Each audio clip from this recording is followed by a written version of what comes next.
sucks. It's been getting worse, and I think I just barely made it about an inch bigger, so we got to do something about that. Fix it. I've just been procrastinating, and it just keeps getting worse and worse. Let's fix it, right? So then we can go riding. So let's go about fixing this vinyl seat. The exact same principles I show you here are the exact same ones I used for leather seats in cars, fabric seats in cars, boat upholstery, about anything else. So let's fix this and so it'll last and not continue to rip and look decent.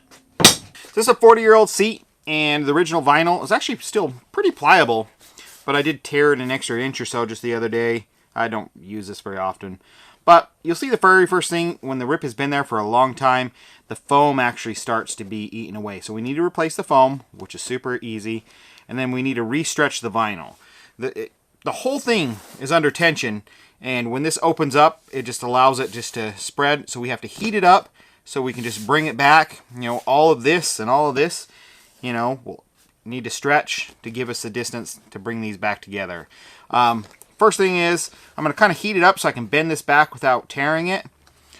Blow dryer works the best. You can use a heat gun, but you got to be really careful because you'll burn the vinyl. And if you burn the vinyl, you're kind of screwed. There's no fixing a burnt spot. You know, it's easier to repair this than it is a burnt spot in vinyl. Hair dryer, I'm going to use a, I just have a huge like diesel kerosene shop heater.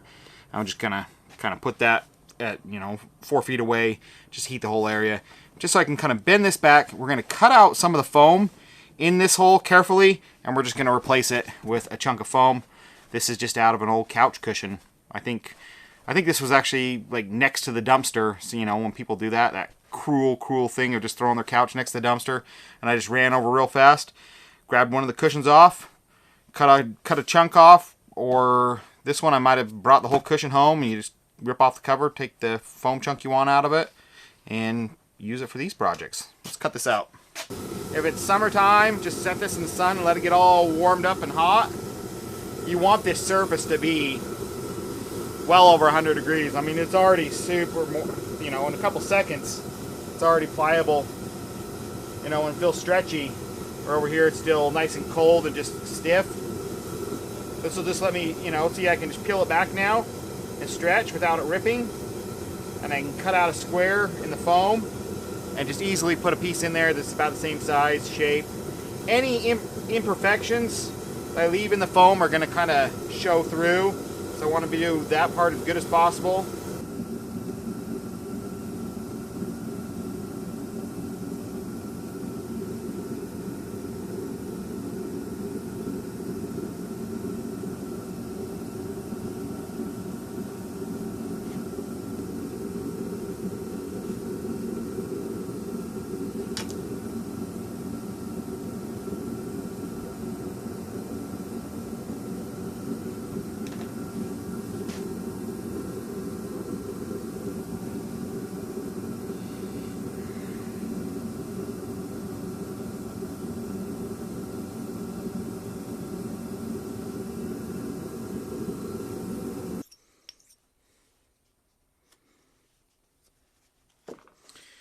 Razor blade works great, or it's a razor sharp knife. If you got huge chunks of foam to cut out, one of the best things to use is old, like those 80s and 90s electric kitchen knives. I'll show you. These things cut foam like butter.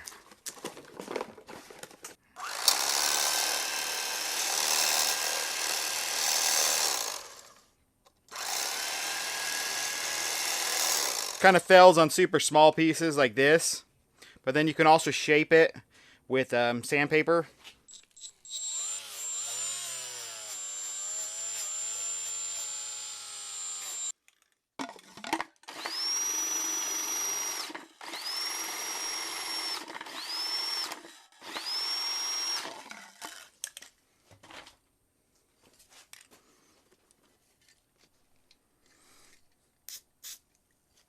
Spraying out the side. Good enough.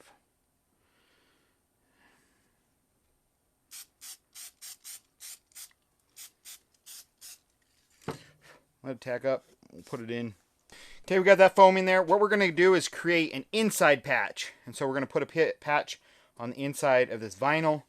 And we're going to use just, I find t-shirt material works really good. So this is just an old t-shirt. So I'm going to cut it out probably at least an inch bigger than the entire thing. And then we're going to heat this whole thing up. I'm going to try to stretch just this piece. You know, I'm going to try to stretch it in further than it wants to go. And I'm going to try to clamp it. And it'll be deformed a little bit and pulled out. And then try to let it cool. And so when it cools down, it's going to be rigid like this again. But I'm going to have space to insert my patch and then try to put this material on the inside with glue, a special glue, and then we're going to try to put it all back together. It's kind of a juggling act, but we'll get there. So you want to make sure you heat up over here and way over here, because that's where you want the spare vinyl to come from. You need it to pull from way up here. You don't want to just be pulling right here. There's not enough stretch, but if you stretch from all the way back here, there's plenty. Pull it. I'm going to pull it. Put a good clamp on it. Pull it.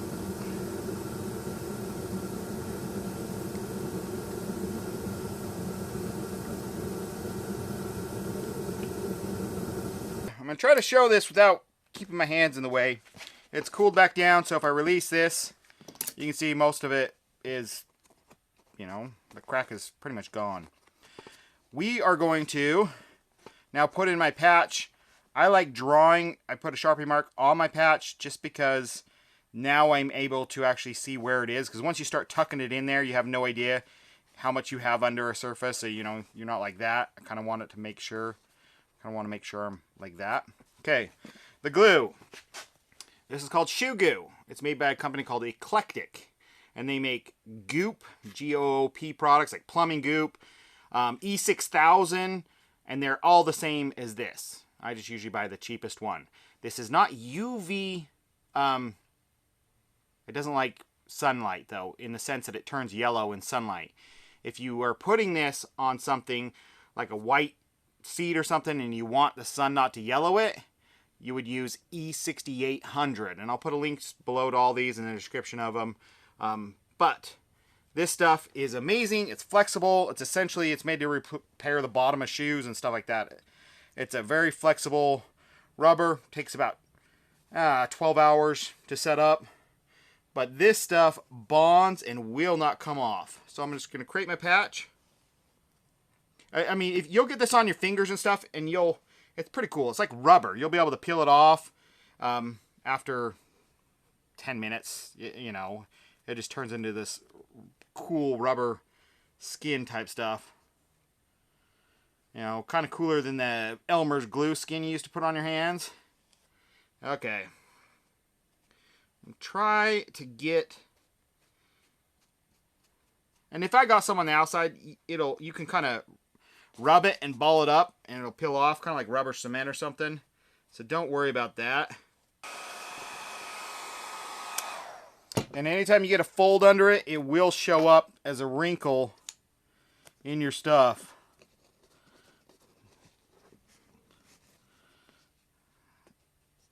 I mean, ideally you'd peel off all the vinyl and try to repair it, but like I said, if you're peeling off all the vinyl, you might as well just replace all the vinyl. If you're going to unstaple this entire thing from the seat.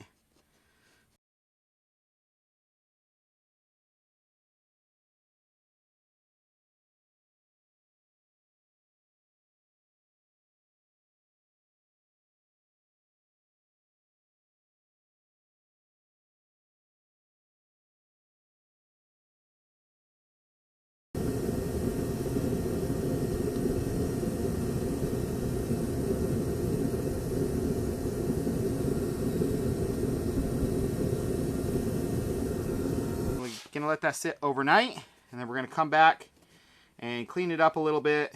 This thing dried in probably actually an hour because I had so much heat on it. I pulled that pin head off too.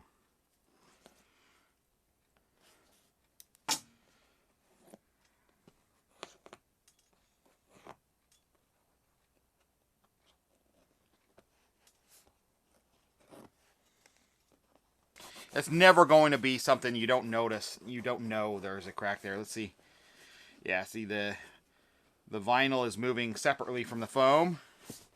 That is what I want. So the patch did not stick to the foam, so everything will shift around.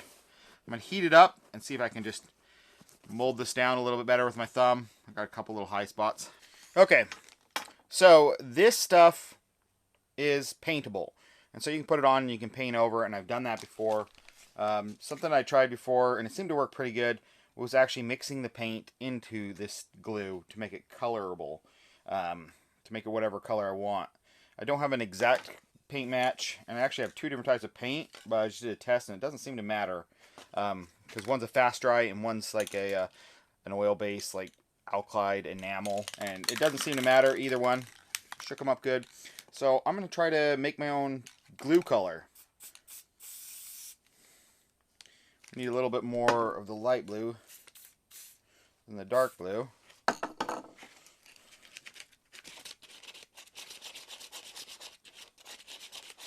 And that looks pretty freaking close. And this is just clear.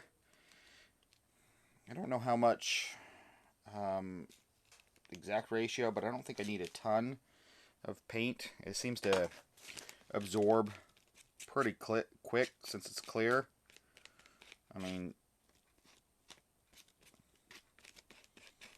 it fights it for a second, but then it mixes in pretty easy. And we have colored glue. I've just done it. When you do a big old clear patch, it just looks like a big old clear patch. So the color seems to look a little bit better. And then when you're all done, when you smear this out, you can use your finger and wet it. Actually, water doesn't seem to work, only spit. So you have to lick your finger and rub it over, and it gives you a nice, clean, smooth line. It doesn't stick to your finger, but if you just, I tried using water once, and it just stuck to my finger after water, so you gotta just lick your finger. And it doesn't stick to your finger. If I just lick my finger, rub it across, it doesn't stick to my finger at all. And I can just push it around. Smash down the edges. Okay, it's not quite dry yet, but I wiped down everything else with the 303 Protectant vinyl cleaner stuff. And I'm going to call it right there. It's not bad. I mean, if I saw that on a ATV, I'd be like, oh, somebody repaired it. It's not going to rip. It's now, because now any pulling from you sitting down here actually pulls here and over here and actually leaves that split alone, so it's not going to increase in size. My color's just a little bit off, but it is what it is. I don't think it looks too bad.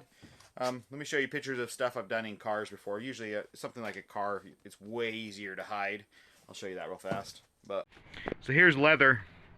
This one right here ripped all the way across there and actually started to rip up. So this was done with the same technique essentially a year and a half ago. And then it also ripped back here. If you really look, you can kind of see. And you can see the clear glue is yellow just a little bit. But it hasn't, you know, I reinforced it so it's not ripping again. So that's the biggest thing. Let me show you a cloth seat. Okay, this one was probably about 4 years ago. And this is like, I mean, this is a weird material right here, but this is completely ripped open. Just from people's butt sliding off, and I just put a patch all the way. I mean, it was ripped from here to here, and it was thin down here and over here, and I put a patch all the way in there and just put glue and just kind of laid the loose fiber hairs, loose threads back over it, and that's held up for years now. And unless you're kind of looking for it, you kind of notice a blemish. This is actually a new spot, it looks like. You can't really tell. Looks better than not doing anything, and it doesn't grow or get bigger.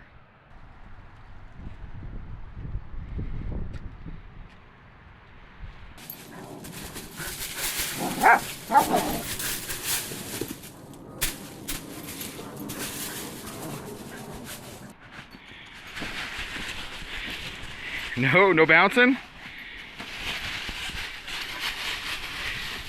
Come on, come bounce. Come on. Come on.